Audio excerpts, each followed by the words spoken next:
Rock City AG சபை வழங்கும்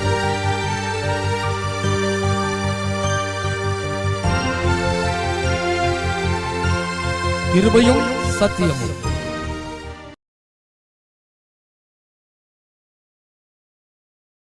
தேவனுடைய வார்த்தைக்கு நேராய் நாம் கடந்து செல்வோம். எபேசியர் 3ஆம் அதிகாரம் 16ஆம் வசனம். நீங்கள் அவருடைய ஆவியினாலே உள்ளான மனுஷனில் வல்லமையாய் பலப்படவும்.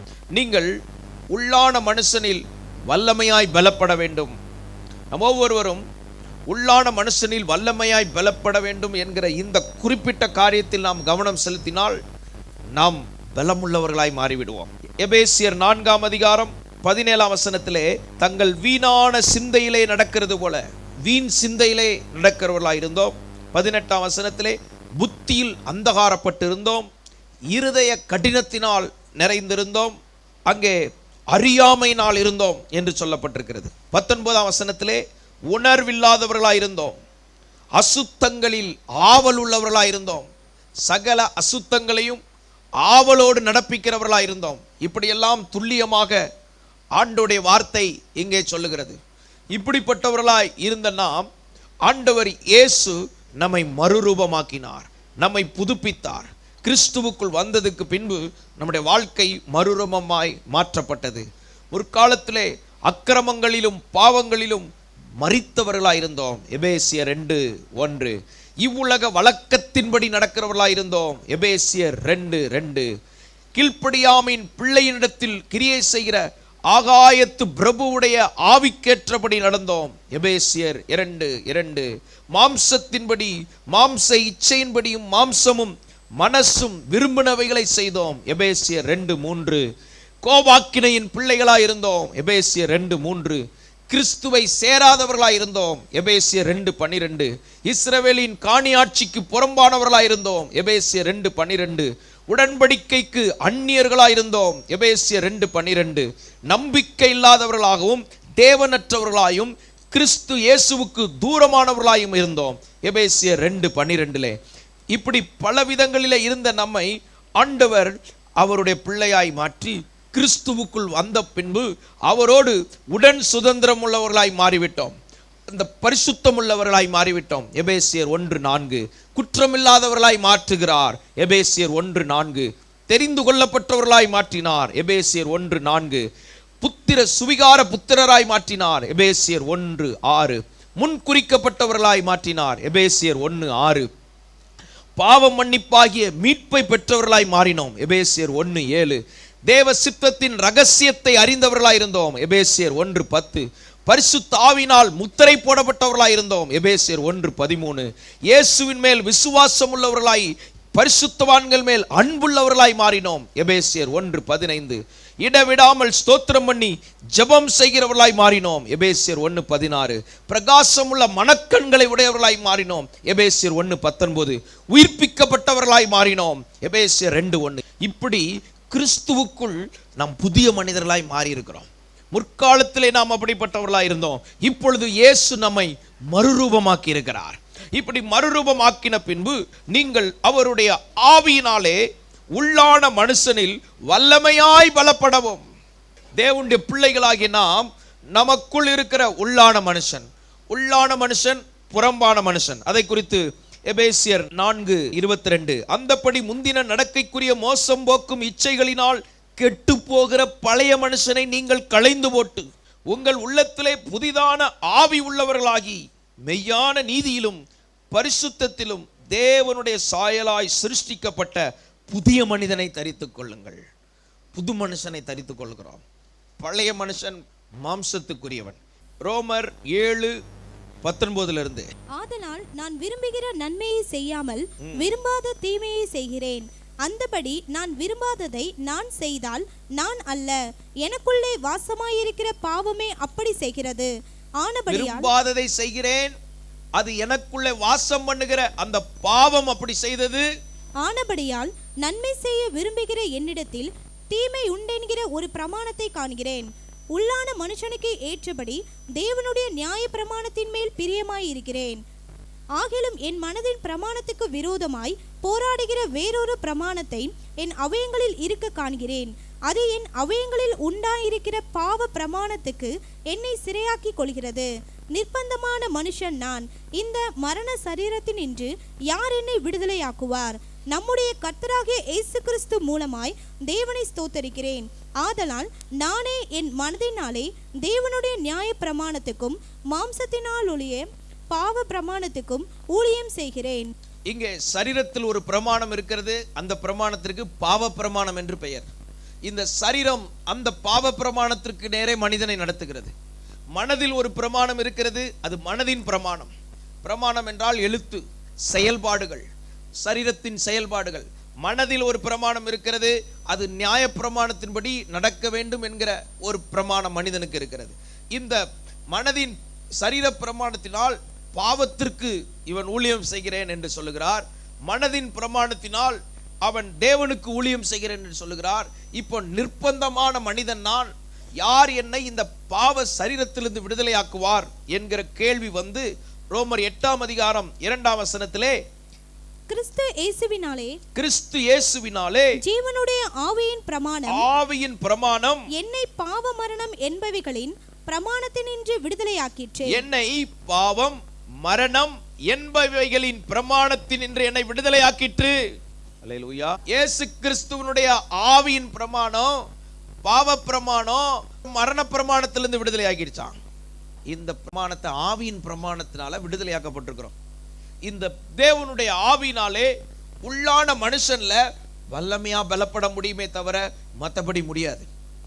மற்றபடி மாம்ச பலத்தை வைத்து சாத்தானை ஜெயிக்க முடியாது. மனதின் பலனை வைத்து சத்ருவை ஜெயிக்க முடியாது. இப்போ எல்லாருக்கும் முக்கியமான ஒரு காரியம், நீங்க அவருடைய ஆவியினாலே, கிறிஸ்துவின் ஆவியினாலே, தேவனுடைய ஆவியினாலே உங்க உள்ளான மனுஷன்ல வல்லமையா பலப்படுங்க. இந்த உள்ளான மனுஷன்ல வல்லமையா பலப்பட்டா தான் இந்த சரீரத்திலிருந்து ஒரு பிரமாணம் கிரியை செய்து பாவ பிரமாணம் இந்த பிரமாணத்தை ஜெயிக்க முடியும். அதே போல மனதுல ஒரு பிரமாணம் கிரியை செய்து ஆத்துமாவிலிருந்து இந்த ஆத்துமாவிலிருந்து வர்ற பிரமாணத்தையும் ஜெயித்து ரெண்டையும் கட்டுப்படுத்தி வெற்றி உள்ளவர்களாய் வாழ ஆவியிலே பலன் கொள்ளுகிறவர்களாய் மாற வேண்டும். உள்ளான மனுஷன்ல வல்லமையா பலப்பட்டே ஆகணும். இதுல கொஞ்சம் பலன் இல்லை, அது எவரா இருந்தாலும் சரி அவன் கீழே விழ வாய்ப்பு இருக்குது. ஆனா ஆண்டவர் ரகசியத்தை சொல்லுகிறார், உன் வல்லமையாய் நீ அவருடைய ஆவியினாலே உனக்குள் இருக்கிற அந்த மனுஷனுக்குள்ள நீ வல்லமையா பலப்பட வேண்டியது அவசியமா இருக்கிறது. அல்லேலூயா, ஸ்தோத்திரம். எனவே இப்படிப்பட்ட உள்ளான மனுஷன்ல வல்லமையா பலப்படணும். ரோமர் 7:22 உள்ளான மனுஷனுக்கு ஏற்றபடி தேவனுடைய நியாயப்பிரமாணத்தின் மேல் பிரியமாயிருக்கிறேன். முதலாவது, ஒரு மனிதன் உள்ளான மனிதனில் பலப்பட என்ன செய்ய வேண்டும்? அவன் உள்ளான மனிதனுக்கு ஏற்றபடி நியாயப்பிரமாணத்தின் மேல் பிரியமாயிருக்கிறான். முதலாவது, உள்ளான மனுஷன்ல பலப்படணும்னா பிரமாணத்துல பிரியமா இருக்க வேண்டும். தேவனுடைய பிரமாணத்தில் பிரியமா இருக்க வேண்டும். தேவனுடைய வார்த்தையில் பிரியமா இருக்க வேண்டும். இந்த வேத வசனத்தின் மேல் ஒரு பிரியம் உண்டாகி அதனோடு நம்மை அந்த ஆழத்திற்குள் போக வேண்டும். எந்த அளவுக்கு வசனத்தின் ஆழங்களுக்குள் நாம் செல்லுகிறோமோ அந்த அளவுக்கு வாழ்க்கையின் ஆவிக்குரிய உயர்வுக்குள்ள வார்த்தை நம்மை கொண்டு வரும். வசனத்தின் ஆழங்களுக்குள்ள போக போக ஆண்டவர், அதுதான் நம்முடைய உயர்வின் அஸ்திபாரமா இருக்கும். வேத வசனத்தின் ஆழத்திற்குள் நம்முடைய வார்த்தையின் மேல் நான் பிரியமா இருக்கிறேன். நாள் முழுவதும் அது என் தியானம். இரவும் பகலும் அவருடைய வேதத்தில் தியானமாயிருக்கிற மனுஷன் பாக்கியவான். வேத வசனம் ஆவியாய் இருக்கிறது, அது ஜீவனாய் இருக்கிறது. எனவே ஆவியினாலே உள்ளான மனிதனில் பலனடைய வார்த்தைகளின் ஆழங்களுக்குள் செல்ல வேண்டும். ஒவ்வொரு நாளும் ஒவ்வொரு வேத பகுதியின் ஆழங்களுக்குள் ஆண்டவர் நம்மை கொண்டு போக வல்லவராயிருக்கிறார். ஆவியானவரோடு சேர்ந்து அந்த வார்த்தையின் ஆழங்களுக்குள் போகும்போதுதான் அதிலே வெளிப்படுத்தல்களை கர்த்தர் தருவார். அதிலே மறைபொருள்களை கர்த்தர் வைத்திருக்கிறார். அதிலே ரகசியங்களை கர்த்தர் வைத்திருக்கிறார். அதிலே அதிசயங்களை கர்த்தர் வைத்திருக்கிறார். அதிலே வாக்குத்தத்தங்களையும் மேன்மைகளையும் சோத்திரம் நித்திய நன்மைகளையும் கர்த்தர் வைத்திருக்கிறார். வசனம் தான் பலனுள்ள ஆகாரமா இருக்கிறது. வசனமாகிய பலமான ஆகாரத்தை சாப்பிடணும். நினத்தையும் கொழுப்பையும் உண்டது போல. அல்லேலூயா. சபையில பலமான ஆகாரத்தை கர்த்தர் வைத்திருக்கிறார். விசுவாசிக்கிறீங்களா? நீ உன் உள்ளான மனிதன்ல வல்லமையா பலப்படணும். அதுக்கு என்ன செய்யணும்? வசனத்தின் ஆழங்களுக்குள்ள போகணும். வசனத்தின் ஆழம். அந்த இயேசு தான் வார்த்தை. அந்த வார்த்தையாகி இயேசுடைய ஆழங்களுக்குள்ள போகும்போது பலமான ஆகாரத்தை கர்த்தர் நமக்கு தருவார். ஆமென், ஸ்தோத்திரம். அதனால உள்ளான மனிதனில் வல்லமையாய் பலப்படவும். பலப்படதான் முதலாவது என்ன செய்யணும்? வசனத்தின் ஆழங்களுக்குள்ள போகணும். நீ கேட்டா கர்த்தர் உனக்கு தருவார். இந்த உலகத்துல ஒரு தேவ பிள்ளைக்கு சம்பூரணத்தை கர்த்தர் வைத்திருக்கிறார், பரிபூரணத்தை கர்த்தர் வைத்திருக்கிறார். நீங்க கேட்கிறதுக்கும் அதிகமா கொடுக்கிறதுக்கு பரலோக சட்ட திட்டங்களை ஆண்டவர் ஏற்படுத்தி வைத்திருக்கிறார். நம்ம விசுவாசத்தோடு கேட்காதனால கிடைக்காம இருக்குது. இன்னைக்கு கேளுங்க, பெற்றுக்கொள்வீர்கள். Price the Lord. இது பெரிய விஷயமா நினைக்காம நான் என் ஆண்டவருக்கு எப்படி உபயோகமா இருக்கலாம், இதைத்தான் கண் திறக்கப்பட்டவன். கண் திறக்க நான் எப்படி என் ஆண்டவருக்கு உபயோகமா இருக்கலாம். 5000 பேரை போஷித்தார்னு சொல்லிட்டு இருக்கிறதுல 5000 பேர் போஷிக்கிறதுக்கு இயேசுவுக்கு ஒருத்தன் உதவியா இருந்தானே, அப்படி இருக்கதான் கர்த்தர் உன்னை அழைத்திருக்கிறார். இயேசு பிரசங்கித்த போது திரளான ஜனங்கள் ஓடி வந்தாங்களே, அந்த திரளான ஜனங்கள் வருவதற்கு பிரசங்கிப்பதற்கு ஒரு மேடை தேவைப்பட்டதே, அதற்கு ஒருத்தன் தன் படகை கொடுத்தானே, அவன் இயேசுவுக்கு உபயோகமா இருந்தான். அல்லேலூயா. அதற்கு தான் கர்த்தர் உன்னை அழைக்கிறார். ஸ்தோத்திரம். பஸ்காவை ஆசரிப்பதற்கு மேல் வீட்டரை ஆயத்தம் செய்து கம்பளம் விரித்து வைத்திருந்தானே, அப்படி நம்முடைய வீடு தேவராஜ்யத்திற்கு, சபைக்கு, ஜபத்திற்கு பயன்படதான் கர்த்தர் நம்மை விரும்புகிறார். அல்லேலூயா. ஏகப்பட்ட ஆயிரக்கணக்கான கழுதைகள் இருந்தாலும் ஒரு கழுதை இயேசு பவனி வருவதற்கு அவிழ்த்து கொண்டு வந்தாங்களே, அப்படி செயல்பட கர்த்தர் நம்மை வைத்திருக்கிறார். ஆமென். இன்றைக்கு என்னை குறித்து என் தேவன் என்ன விரும்புகிறார், அதைத்தான் பவுல் கேட்டார். அந்த கேள்வி வாழ்க்கையின் திருப்புமுனையாய் மாறிவிட்டது. அதுதான் வேதத்துல நம்ம பார்க்கணும். ஸ்தோத்திரம். நமக்கு என்ன, எனக்கு என்ன கிடைக்கும், எனக்கு என்ன கிடைக்கும். இன்னைக்கு இருக்கிற கிறிஸ்தவங்க போதும், இருக்கிற தேவ பிள்ளைகள் போதும். இவங்க கான்செப்ட் மட்டும் தேவனுடைய கான்செப்டுக்கு மாறிட்டுனா ஸ்தோத்திரம் 2 வருஷத்துல இந்தியா கிறிஸ்தவ நாடா மாறிடும். அதனால ஆண்டவரே, நான் என்ன செய்ய சித்தமா இருக்கிறீர்? அப்போஸ்தலனாகிய பவுல் கேட்டார், நான் என்ன செய்ய சித்தமா இருக்கிறீர்? போ, அனனியா அதை உனக்கு சொல்லுவான். ஊழியக்காரன் அதை சொல்லுவான். அப்போ இன்னைக்கு அனனியாவா சபை எழும்பணும், அனனியாவா ஊழியக்காரங்க எழும்பணும். என்ன எழும்பணும்? எப்பா நீ புறஜாதிகளுக்கு சுவிசேஷத்தை சொல்லணும். அன்றைய சபை என்ன சொல்லுது? பவுலையும் பர்னபாவையும் நான் அழைத்த ஊழியத்திற்கு பிரித்து விடுங்கள். கர்த்தர் உங்களை ஊழியத்துக்கு அனுப்புனா புறப்பட்டு போங்க. சோத்திரம். காஷ்மீருக்கு போங்க, கன்னியாகுமரியில இருந்து காஷ்மீர் வரைக்கும் கர்த்தர் அனுப்புனார்னா போங்க. அல்லேலூயா. தேவ ராஜ்யத்திற்காக எழும்புங்க.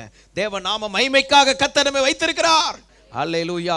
இதற்கு நம்முடைய சபையை கர்த்தர் முன் உதாரணமாய் எதிர்பார்க்கிறார். இந்த வார்த்தையை கேட்கிற உங்களை முன் உதாரணமாய் வைத்திருக்கிறார்.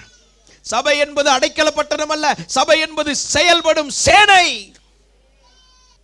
கர்த்தர் செயல்படும் சேனையா உன்னை வைத்திருக்கிறார். நீ செயல்படும் சேனை. எனக்கு என்ன கிடைக்கும் என்பதல்ல. எஸ்தர் ராஜாத்தியே, இப்ப நீ மௌனமா இருந்தா அவருடைய ரட்சிப்பு வேறு வழியா வரும். உன்னை குறித்து தேவன் வைத்த திட்டம் உனக்குள்ள நிறைவேறணும். இன்னைக்கு நமக்குள்ள இருக்கணும். என்ன இந்த பூமியில எதற்காக வைத்தீர்? என்ன எதற்காக ரட்சித்தீர்? என்ன எதற்காக சபையில வைத்தீர்? எனக்கு எதற்காக பயிற்சி கொடுத்தீர்? எங்க உட்கார்ந்து அடைக்கலம் புகுந்து கொண்டு இருப்பதற்கு அல்ல, நீ உபயோகப்படுவதற்கு. உங்களை ஆயிரங்களுக்கு கர்த்தர் பயன்படுத்த போகிறார். உங்களை கொண்டு அநேகரை கர்த்தர் ஆசீர்வதிக்க போகிறார். அநேக குடும்பங்கள் உங்களால செழிப்படைய போகிறது. ஹல்லேலூயா. இயேசு உனக்குள்ள இருந்தா அந்த பிரச்சனை உனக்கு இருக்காது. இயேசு உனக்குள்ள இருந்தா அந்த வியாதி உன்னை விட்டு ஓடும். இயேசு உனக்குள்ள இருந்தா தடைகளை நீ தாண்டுவ. உனக்கு விரோதமா இருக்கிறவன் பட்சத்தில் வருவான். வேதத்துல எத்தனை 1000 வாக்குத்தத்தம் இருக்குதோ அத்தனையிலும் உனக்கு பங்காளி. நீ அத்தனை ஆசீர்வாதம் உனக்கு உண்டு.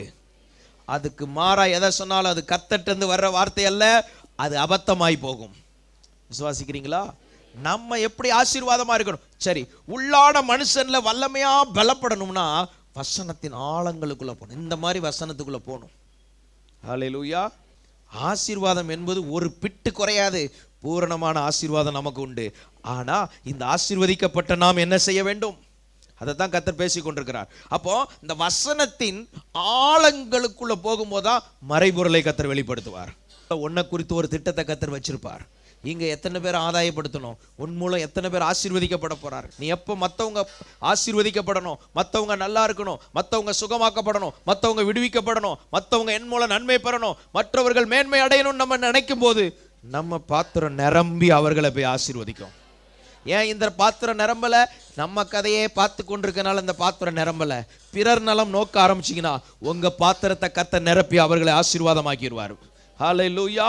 எனவே முதலாவது நம்ம வாழ்க்கையில ஸ்தோத்திரம், நாம் உள்ளான மனுஷன்ல பலப்பட என்ன செய்யணும் அப்படின்னு பார்த்தா வசனத்தின் ஆழங்களுக்குள்ள போகணும். அந்த வார்த்தைக்குள்ள இன்னைக்கு இயேசு எப்படி ஜீவிக்கிறார், அந்த வார்த்தை இன்னைக்கு உனக்கு என்ன செய்ய போகிறது, அந்த வசனத்துல வாழ்கிற தேவன் இன்றைக்கு நம்முடைய வாழ்க்கையில எந்த சூழ்நிலைமைகளை மாற்றுகிறார். அன்றைக்கு சிவந்த சமுத்திரத்தை பிளந்தவர் இன்றைக்கு உனக்கு முன்பாக இருக்கிற எந்த சமுத்திரம் போன்ற தடையை உடைக்க போகிறார். அன்றைக்கு எரிகோவை உடைத்தவர் இன்றைக்கு உன் வாழ்க்கையில் இருக்கிற சத்துருவின் நுகங்களை உடைக்க போகிறார். இந்த வல்லமையில வாழ கர்த்தர் கிருபை தருவாராக. வசனத்தின் அறிவில் வாழாமல் வசனத்தின் வல்லமையில் வாழ கர்த்தர் கிருபை தருவாராக. இந்த வசனத்தின் வல்லமைக்குள்ள வாழணும். ஒவ்வொரு வார்த்தையும் ஜீவனுள்ளதா இருக்கிறது. ஒவ்வொரு வார்த்தையும் ஆவியினால் நிரப்பப்பட்டதா இருக்கிறது. அது ஆவியா இருக்கிறது. அது ஆவியை உயிர்ப்பிக்கிறது. இந்த ஆவி உயிரற்ற உலர்ந்த எலும்புகளை சேனையாய் மாற்றக்கூடிய வல்லமையுள்ளதா இருக்கிறது. செத்து போன நுகங்களை, சாபங்களை, சரீரங்களை, சூழ்நிலைமைகளை உயிர்ப்பிக்கக்கூடிய வார்த்தையை இந்த வார்த்தையிலே கர்த்தர் வைத்திருக்கிறார். எனவே வசனத்தை இதை வேத புத்தகத்தை எழுத்து புத்தகமா பார்க்க கூடாது. இதை பவர் புக்கா பார்க்கணும். ஹல்லேலூயா. இதை அபிஷேக புத்தகமா பார்க்கணும். இதை தேவன் இயேசுவா பார்க்கணும். இந்த வார்த்தையை எழுதப்பட்ட இயேசு அந்த வார்த்தையா பார்த்தீங்கன்னா இதை கனம் பண்ணுவீங்க. ஹல்லேலூயா. அதனால் இப்படி வந்தா தான் இரவும் பகலும் அதோட ஸ்பெண்ட் பண்ண முடியும். இரவும் பகலும் வசனத்தை தியானித்து கை கொள்ளும் போது சூழ்நிலைமைகள்லாம் மாறும். யோசுவாவின் தேவன் நம்மோடு இருக்கிறார். கிறிஸ்துவுக்குள் நீ யார்? இந்த பாக்கியத்துக்குள்ள வாழ கர்த்தர் கிருபை தருவாராக. அடுத்து அவர் உள்ளான மனிதனில் வல்லமையாய் பலப்பட நம்ம என்ன செய்யணும்? இரண்டாவது வெளிப்படுத்தின விசேஷம் 1ஆம் அதிகாரம் 10ஆம் வசனத்தை வாசிக்கும் போது கர்த்தருடைய நாளில் ஆவிக்குள்ளானேன். அப்பொழுது எனக்கு பின்னாலே எக்காள சத்தம் போன்ற பெரிதான ஒரு சத்தத்தை கேட்டேன். அது நான் அல்பாவும் ஒமேகாவும் முந்தினவரும் பிந்தினவருமாய் இருக்கிறேன். அல்லேலூயா. கர்த்தருடைய நாளில் ஆவிக்குள்ளானேன். உள்ளான மனுஷன்ல வல்லமையா பலப்படணும்னா ஆவிக்குள்ள வரணும். அந்த ஆவினாலே அந்த எக்கால சத்தமே பேசுது, நான் அல்பாவும் ஒமேகாவும் முந்தினவரும் பிந்தினவரும் ஆயிருக்கிறேன். எப்போ அந்த சத்தம் கேட்கும்? ஆவிக்குள் ஆனாதான் கேட்கும். ஆவிக்குள் ஆகிறவனுக்கு மட்டும்தான் கேட்கும். இதே போலதான் இயேசு கிறிஸ்து வரும்போதும் அந்த எக்கால சத்தம் எல்லாருக்கும் கேட்காது. அது அவரை சந்திக்க ஆயத்தமா இருக்கிறவங்களுக்கு தான் கேட்கும். Praise the Lord. அல்லேலூயா. அந்த எக்கால சத்தம் கேட்கும்போது மறுரூபமாகும்ல. அதனால தான் உள்ளான மனுஷன்ல என்ன செய்யணும்? வல்லமையா பலப்படணும். எப்பவும் பைபிளும் கையுமா தான் இருக்கணும். கையில பைபிளை வச்சு பிரயோஜனம் இல்லை. சிலர் வாங்கினிலிருந்தே பைபிளை திறக்காத ஆட்கள்லாம் இருப்பாங்க. அப்படிப்பட்டவங்கெல்லாம் எப்படிப்பட்ட ஆட்கள்னா, சோத்திரம், பிரியாணியை பாக்கெட்டை வாங்கி வயிற்றுல கட்டி வச்சிருக்கிற ஆட்கள். பசிக்குதுப்பா உன்னை சுற்றி அண்டாவை கட்டி வச்சா கூட உனக்கு பசிக்க தான் செய்யும். 1000 பைபிளை கையில் வச்சாலும் உனக்கு தியாகம் தீராது. வசனத்துக்குள்ள தியானமாக இருந்து மூழ்கி போகணும். அல்லேலூயா. வசனத்துக்குள்ள மூழ்கிறதுக்கு எனக்கு கிருபை தாரும். இதை கேட்டால் தான் வாழ்க்கை மாறும், குணம் மாறும், செய்கை மாறும், சிந்தனை மாறும். இதெல்லாம் செய்கிறவனே தடுமாறுறான். அல்லேலூயா. ஸ்தோத்திரம். தேவனுடைய பிள்ளைகளே நம்ம ஜாக்கிரதையாக இருக்கணும். தேவ கிருபையை சார்ந்து வாழணும். தேவ பலத்தை சார்ந்து வாழணும். ஆவிக்குள்ளானா தேவ சத்தம் கேட்கும். கர்த்தர் பேசுவார். ஹல்லேலூயா. இன்னும் பாவத்துக்குள்ளே இருந்து அப்ப என்ன செய்யணும்? அந்த மைனஸை கொண்டு ஆண்டவர்கிட்ட வந்துடணும். ஆண்டவரே, நான் நல்லா தான் இருக்கேன், இந்த ஒரு விஷயத்துல ஒரு அதிகமாக கோவப்பட்டுறேன், சண்டை போட்டுறேன், இந்த விஷயத்துல எனக்கு உதவி செய்யுங்க. மைனஸை கொண்டுட்டு இந்த விஷயத்துல என்னால் முடியல ஆண்டவரே, நீ அதை உள்ளுக்குள்ளேயே நினச்சி ஏங்கி துடிச்சு ஒரு பிரயோஜனம் கிடையாது. அதை யார்ட்டையும் சொல்லவும் முடியாது. நீ உடனே நேராக ஆண்டவர்கிட்ட போய், என்னால் முடியல ஆண்டவரே, இந்த கோடாலியை நான் தொலைச்சிட்டேன், நீ ஆண்டவர்கிட்ட போய் அழு, ஆண்டவரே எனக்கு உதவி செய்யுங்க அப்படின்னு சிலுவைக்கு முன்னால் போய் விழுந்துடணும். ஆமென். மைனஸாக இருக்கிற மனுஷன் ப்ளஸ்ஸாக இயேசு வந்து ஜாயிண்ட் ஆகிட்டாருன்னா சிலுவை அது உங்களை ப்ளஸ்ஸாக மாற்றிடும். நீங்கள் ஜெயிக்கிறவங்களா மாறிடுவீங்க. உள்ள ஒரு மைனஸ் இருக்கும், அது உனக்கு எதுன்னு கண்டுபிடி. எது உன்னை இன்னும் முன்னேறி செல்ல விடலை, எது உன்னை தடுத்து கொண்டு இருக்குது, எது உன் வாழ்க்கையில் உன்னை பின்னால் இழுக்குது. ஒரு எந்திரக்கல்லை போல சத்ரு உன்னை கட்டி கீழே போட அவன் திட்டம் போட்டது போல இருக்குதோ, ஆண்டவரே எனக்கு உதவி செய்யுங்கப்பா, இந்த குறிப்பிட்ட காரியம் எனக்கு சோதனையாக இருக்குது, எனக்கு இந்த குறிப்பிட்ட பாவம் இல்லைன்னா ஒரு இச்சை, ஒரு பழக்கம், எனக்கு உதவி செய்யுங்க ஆண்டவரே. நீ அழுது கத்தட்ட வந்து கேட்டா ஆண்டவர் அந்த மைனஸை ப்ளஸ்ஸாக மாற்றி உனக்கு கிருபை தந்துடுவார். எல்லாம் வலது கரத்தை உயர்த்தி ஒரு சின்ன ஜெபம் பண்ணுங்க. ஆண்டவரே, எனக்குள்ள இன்னும் முன்னேறி செல்ல முடியாதபடி, எனக்குள்ள மற்றவரிடத்தில் நான் பகிர்ந்து கொள்ள முடியாதபடி, எனக்குள்ள எந்த ஒரு போராட்டம், சோத்திரம், பாவ பிரமாணமாக இருக்கலாம், மனதில் இருக்கிற சில தொந்தரவாக இருக்கலாம், ஏதோ ஒரு போராட்டமாக இருக்கலாம், இல்லைன்னா ஒரு பயங்கர கட்டாக இருக்கலாம், ஒரு சாபமாக இருக்கலாம். இன்னைக்கு இயேசு அந்த பலவீனத்தில் உனக்கு உதவி செய்ய அங்கே வந்திருக்கிறார். உன் பலவீனத்தில் உதவி செய்ய அங்கே வந்திருக்கிறார். இயேசு இங்கே இருக்கிறார். என் மகனே, மகளே, உன் பலவீனத்தை நான் சுமந்தேன், உன் பலவீனத்தை நான் சுமந்தேன். இதோ விடுதலை பெற்றுக்கொள், விடுதலை பெற்றுக்கொள். யார் யாருடைய வாழ்க்கையில எந்த காரியங்கள் அந்தரங்கள்ல பலவீனத்தோடு இருக்கிறார்களோ, இன்றைக்கு கர்த்தருடைய கரம் வந்து அவர்களை விடுவித்து தூக்கி நிறுத்துவதாக. ஆமென். சரி, இதுக்கு தான் சில போராட்டங்கள் சோதனைகள் மாதிரி இருக்கும். ஆனாலும் கர்த்தர் உங்க கூட நின்று உங்களை நிற்க வைப்பார். ஏன் அப்படி இல்லைன்னு வைங்க, நம்மளை கையில் பிடிக்க முடியாது. நான் யார் தெரியுமானே விழுந்துருவான், நீதியிலே விழுந்துருவான். மோசைக்கு கர்த்தர் பிரமாணத்தை கொடுத்தாரு. பிரமாணத்தை வாங்கிட்டு போறான். வந்த உடனே இங்க வந்து பார்த்தா கயா கயான் சத்தத்தை பார்த்த உடனே டம்முக்கு கீழே போடுறான். ஆண்டவர் சொல்றாரு, நீ போய் இழைச்சிட்டு வாங்கன்னொடனே இவன் 40 நாள் உபவாசம் இருந்து ஜெபம் பண்ணி இப்போ திரும்ப மலைக்கு மேலே கொண்டு போகிறான். இது நான் செஞ்சுருக்கேன். அதனால தான் நம்ம ஜெபம் பண்ணி உபவாசம் பண்ணி நம்ம பிரயாசப்படணும்.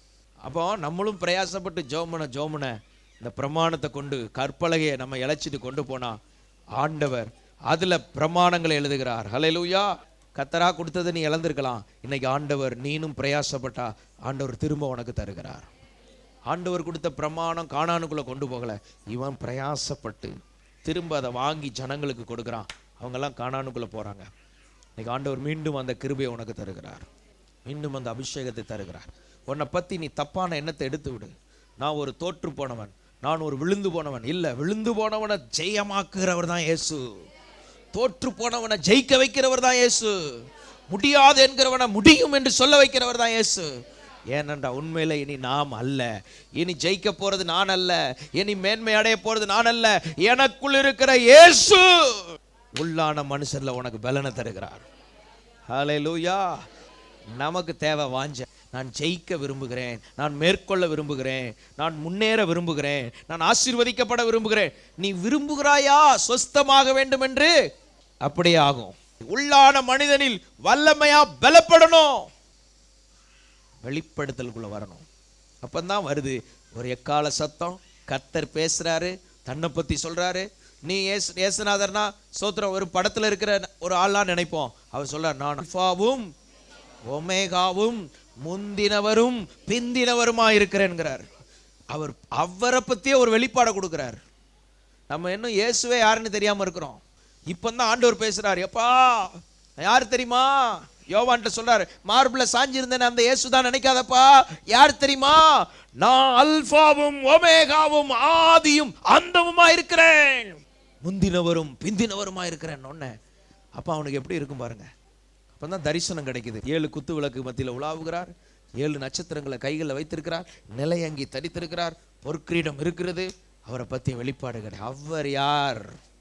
அல்லேலூயா, ஸ்தோத்திரம்.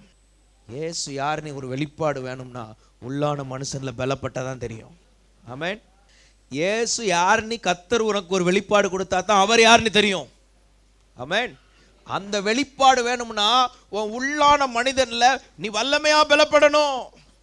அந்த பலன் இருந்தா தான் அவரை நீ பார்க்க முடியும். Price the Lord. ஆவிக்குள்ள மாறணும். உங்களுக்குள்ள அந்த அனுபவங்களை கர்த்தர் தருவார். உங்க இரவு தூக்கங்கள்ல கர்த்தர் உங்களோடு பேசுவார். உங்க ஜெப நேரங்கள்ல கர்த்தர் உங்களோடு பேசுவார். எபேசியர் 6ஆம் அதிகாரம் 10ஆம் வசனம்.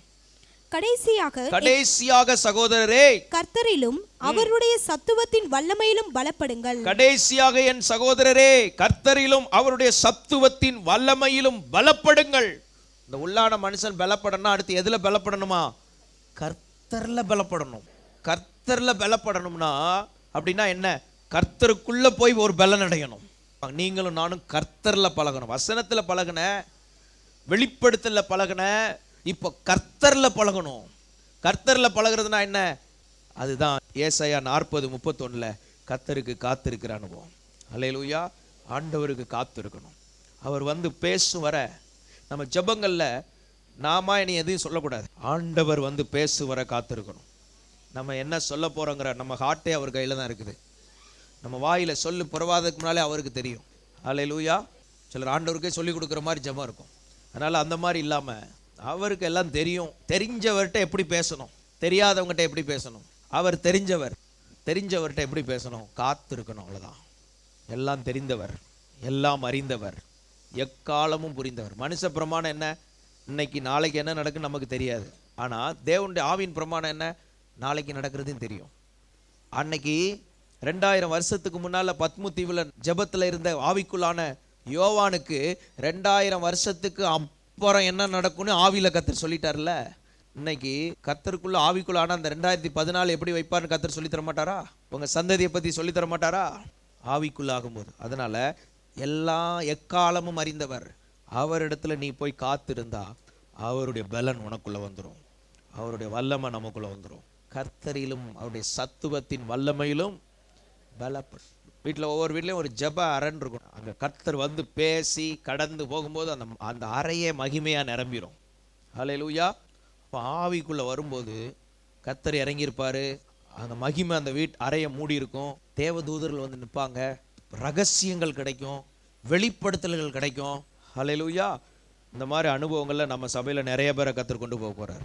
அடுத்தது அவருடைய சத்துவத்தின் வல்லமையில் பலப்படுங்கள். இந்த வல்லமை இருந்தா தான் சாத்தானை எதிர்க்க முடியும், தீங்கு நாளில் அவனை எதிர்க்க முடியும், சகலத்தையும் செய்து முடிக்க திராணி உள்ளவங்களா மாறுவோம். அப்போ பலப்பட, சத்துவத்தின் வல்லமையில பலப்பட ஆண்டவர் நமக்கு என்ன செய்வாரு? சத்தியம் என்னும் கச்சை, நீதி என்னும் மார்க்கவசம், இரட்சண்யம் என்னும் தலைச்சீரா, ஆயத்தம் என்னும் பாதரட்சை, ஆவியின் பட்டயம். செவிச்சிட்டு வரும்போது எப்படி வருவீங்க? உங்க நடையை மாறிடும்.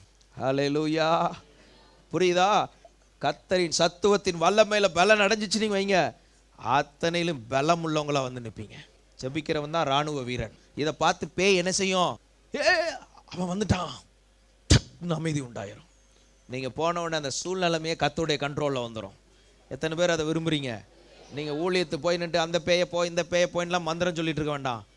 போய் நின்றுட்டா போதும். ஆயுதம் தரித்தம் வந்துட்டான்ப்பா, இவன் நின்றுட்டா போதும். பட்டயத்தை வீசிட்டான், இனி இந்த பக்கத்திலே நம்ம இருக்க முடியாது. இப்படிதான் கர்த்தர் நம்மை மாற்றுகிறார். நீ ஒரு பராக்கிரமசாலி. ஹல்லேலூயா. அவன் வந்து நின்னாலே போதும், அமைதி ஆயிரும் எல்லா இடத்துலையும். இப்படி உங்க சூழ்நிலைமைகளை கர்த்தர் மாற்ற போகிறார். ஜெபிச்சவன், ஆயுதம் தரித்தவன், சத்துவத்தில் வளர்ந்தவன். இன்னைக்கு சபையை இப்படிதான் கர்த்தர் மாற்ற விரும்புகிறார். சபை இப்படி யுத்த வீரனா சத்துருவை எதிர்கொண்டு இந்தியாவில் இருக்கிற பேய்கள்லாம் கீழே விழ வச்சு எழுப்பி நிற்க வேண்டிய இடத்துல நீ ஒரு யுத்த வீரனா கர்த்தர் உன்னை மாற்றுகிறார். இதுதான் உள்ளான மனுஷன்ல வல்லமையா பலப்படுறது. எப்படி பலப்படணுமா? உள்ளான மனிதனில் வல்லமையா பலப்படும் போது இப்போ ஆயுதம் தரித்தவன், ஹெவன்லி ஃபோர்ஸா கர்த்தர் உன்னை மாத்துவார். அவன் எத்தனையோ நாளா வந்து பேசிக்கிட்டு இருக்கான், கோலியாத்து, ஏய் உங்களில் எவனாவது ஒருத்தன் வாடா. இவன் ஒன்றும் கிடையாது, பேச்சே கிடையாது. நான் வந்ததற்கு முகாந்திரம் இல்லை, பார் உன்னை என்ன பண்ண போறேன். டுஷுன்னு வீசிட்டான். அவன்கிட்ட இருந்தது வெளிப்படையான ஆயுதங்கள், இவனுக்குள்ள இருந்தது உள்ளான மனுஷன்ல நிறைய ஆயுதங்கள். உங்களுக்கு எனக்கு முன்னால இயேசு நிற்கிறார், பரலோகம் நிற்குது, 1000 தூதர்கள் நிற்கிறாங்க. இந்த அதிகாரத்தில் நிற்கணும். ஹல்லேலூயா. உள்ளான மனுஷன்ல வல்லமையா பலப்பட கர்த்தர் கிருபை தருவாராக. பிதாவே உமக்கு ஸ்தோத்திரம். இந்த ஆசீர்வாதத்தை எங்க எல்லாருக்கும் தாரும். டெலிவிஷன்ல இந்த வார்த்தைகளை கேட்கிறவர்களுக்குள்ளும் இந்த பலன் உண்டாவதாக. இங்க வந்திருக்கிற ஒவ்வொருவருக்கும் இந்த பலன் உண்டாவதாக.